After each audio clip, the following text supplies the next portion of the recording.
Good morning, welcome to morning prime time bulletin. నేను సువర్ణ. Details చూద్దాం. బీహార్ లో మరోసారి ఎన్డీఏ ప్రభుత్వం కొలువు తీరనుంది. జేడీయూ అధినేత నితీష్ కుమార్ 10వ ముఖ్యమంత్రిగా ప్రమాణ స్వీకారం చేయనున్నారు. ఈ కార్యక్రమం మరికాసేపట్లో పాట్నాలోని గాంధీ మైదానంలో అత్యంత వైభవంగా జరగనుంది. ఈ కార్యక్రమానికి భారత ప్రధాని నరేంద్ర మోదీ, కేంద్ర హోంమంత్రి అమిత్ షా, బీజేపీ పాలిత రాష్ట్రాల ముఖ్యమంత్రులు, అలాగే ఇతర ఎన్డీఏ సీనియర్ నాయకులు హాజరు కానున్నారు. ఇక ఏపీ సీఎం చంద్రబాబు, మంత్రి నారా లోకేష్ కూడా ఈ కార్యక్రమానికి హాజరు కానున్నారు.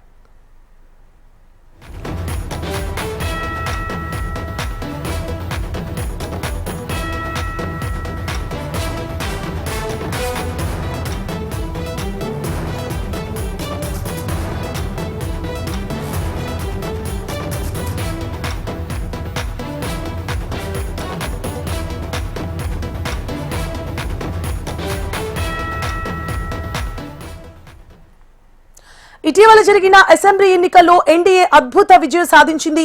ఎన్డీఏ శాసనసభాపక్ష సమావేశంలో నితీష్ కుమార్ ను ఏకగ్రీవంగా నేతగా ఎన్నుకున్నారు. అనంతరం ఆయన రాజ్భవన్ కు వెళ్లి గవర్నర్ కి తన రాజీనామా లేఖను సమర్పించారు.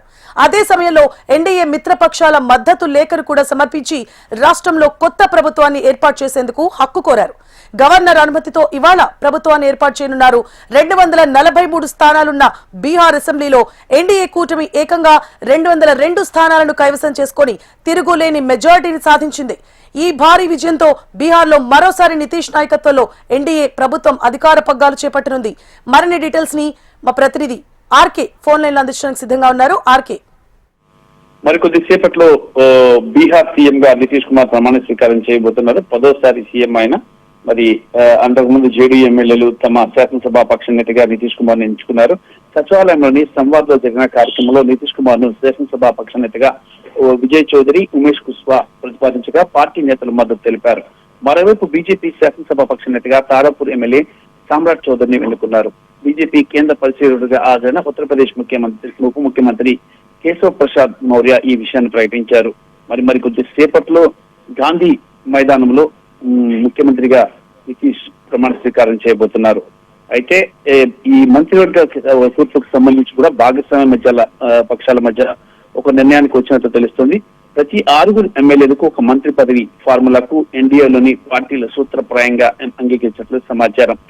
ఈ అసెంబ్లీ ఎన్నికల్లో బీజేపీ 89, అలాగే జేడీయూ 85 భారీగా సీట్లు రావడంతో ప్రతి 6 ఎమ్మెల్యేలకు ఒక మంత్రి పదవి కేటాయించాలని నిర్ణయానికి వచ్చినట్లు సమాచారం.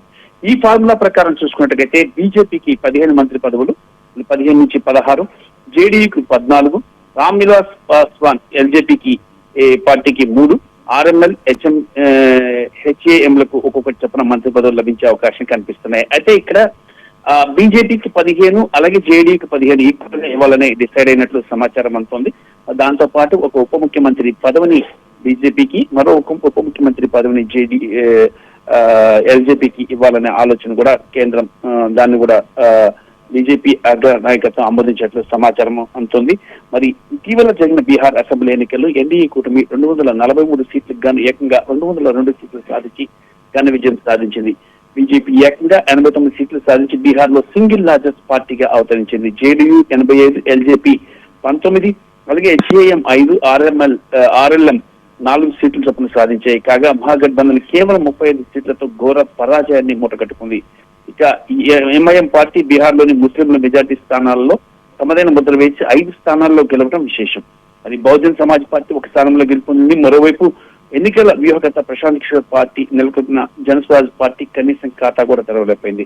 దీంతో బీహార్ లో మరోసారి ఎన్డీఏ ప్రభుత్వం ఏర్పాటుకు మార్గం సుగమైంది.